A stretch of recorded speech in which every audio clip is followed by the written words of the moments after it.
Assalamualaikum warahmatullahi wabarakatuh. Salam sejahtera bagi kita semua. Perkenalkan, nama saya Levinus Wali SS. Saya Kepala Sekolah SMP Negeri 7 Tanimbar Selatan. SMP Negeri 7 Tanimbar Selatan adalah satu-satunya SMP negeri yang terletak di Desa Lat Dalam, Kecamatan Tanimbar Selatan, Kabupaten Kepulauan Tanimbar. SMP Negeri 7 Tanimbar Selatan memiliki visi menjadikan SMP Negeri 7 Tanimbar Selatan sebagai sekolah yang terampil, berdisiplin, berprestasi, dan bertanggung jawab berlandaskan iman. Dalam mencapai visi dan misi sekolah, terutama untuk pendidik dan peserta didik, kami membuat rencana pengembangan sekolah yang kami angkat dari permasalahan yang kami temukan di sekolah berdasarkan pengamatan di lapangan yang terjadi, yaitu rendahnya kemampuan membaca siswa kelas 7 yang mengakibatkan terhambatnya proses belajar mengajar di kelas. Untuk mengatasi masalah tersebut, saya membuat program peningkatan kemampuan membaca siswa kelas 7 melalui pembentukan kelompok bimbingan belajar di SMP Negeri 7 Tanimbar Selatan. Strategi yang saya lakukan untuk mewujudkan kegiatan tersebut adalah sosialisasi dengan seluruh warga sekolah, di mana dalam sosialisasi tersebut disampaikan beberapa hal yang sangat penting, yaitu tujuan pelaksanaan kegiatan, indikator keberhasilan, program kegiatan, langkah-langkah kegiatan, sumber daya yang dibutuhkan, dampak positif terhadap siswa yaitu student well-being sesuai dengan rencana pengembangan sekolah. Ada beberapa langkah dalam pelaksanaan rencana pengembangan sekolah, yaitu 1. Tahap persiapan. Pada tahap persiapan ini, kami mengundang seluruh guru, tenaga pendidik, komite sekolah, dan perwakilan orang tua siswa yang anaknya belum lancar membaca. Dalam rapat tersebut, kami berdiskusi dengan dewan guru, komite, dan orang tua untuk mengecek kemampuan membaca siswa. Dalam rapat ini juga, kepala sekolah menyampaikan ide atau gagasan terkait dengan kegiatan rencana pengembangan sekolah, menyusun rencana kegiatan, mendata siswa yang membacanya masih rendah, menyusun jadwal kegiatan, dan menyusun jurnal harian membaca siswa. Tahap yang kedua yaitu tahap pelaksanaan. Tahap pelaksanaan diawali dengan pembentukan kelompok bimbingan belajar. Dan kelompok bimbingan belajar ini melakukan aktivitas sebagai berikut.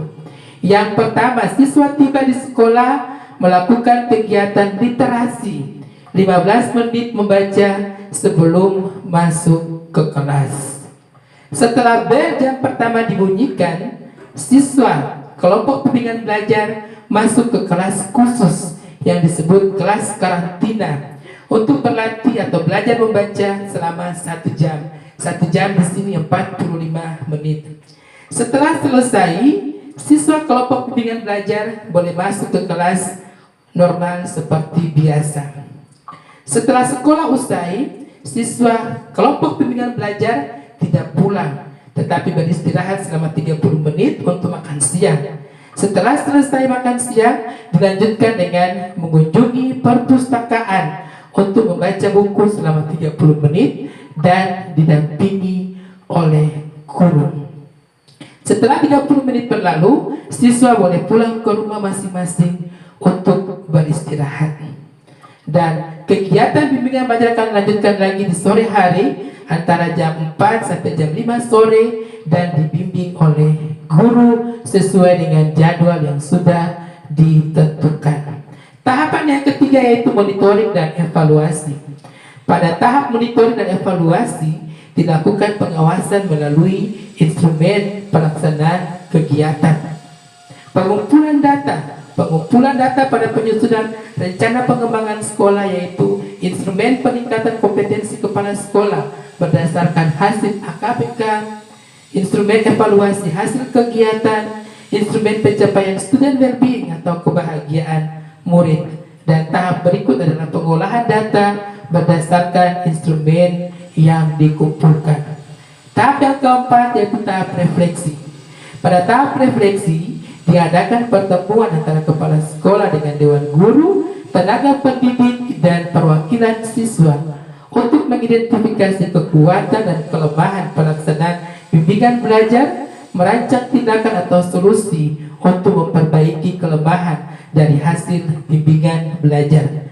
Tahap yang kelima yaitu tahap tindak lanjut. Pada tahap ini, program tindak lanjut kegiatan bimbingan belajar adalah melanjutkan kegiatan bimbingan belajar sesuai jadwal yang ditentukan. Yang berikut membagi buku bacaan kepada siswa untuk membaca di rumah dan membuat rangkuman. Yang ketiga adalah kerjasama dengan perpustakaan daerah untuk penyediaan buku-buku bacaan. Siswa SMP Negeri 7 Tanimbar Selatan yang belum lancar untuk membaca. Adanya metode-metode menarik yang digunakan oleh para guru di SMP Negeri 7 Tanimbar Selatan. Salah satunya adalah kelas karantina yang ada di sekolah, di mana kelas ini menampung khusus bagi siswa-siswi yang belum lancar membaca. Kita mengikuti kegiatan bimbingan belajar membaca, program pengembangan sekolah yang dilaksanakan oleh kepala sekolah dan para guru. Saya sangat senang bisa melatih kemampuan membaca saya, sehingga yang tadinya belum lancar menjadi lancar. Saya sangat termotivasi dengan kegiatan bimbingan belajar membaca yang dilakukan oleh kepala sekolah dan guru-guru, sehingga saya dapat membaca dengan baik. Terima kasih. Demikian pelaksanaan rencana pengembangan sekolah SMP Negeri 7 Tanimbar Selatan tahun 2020.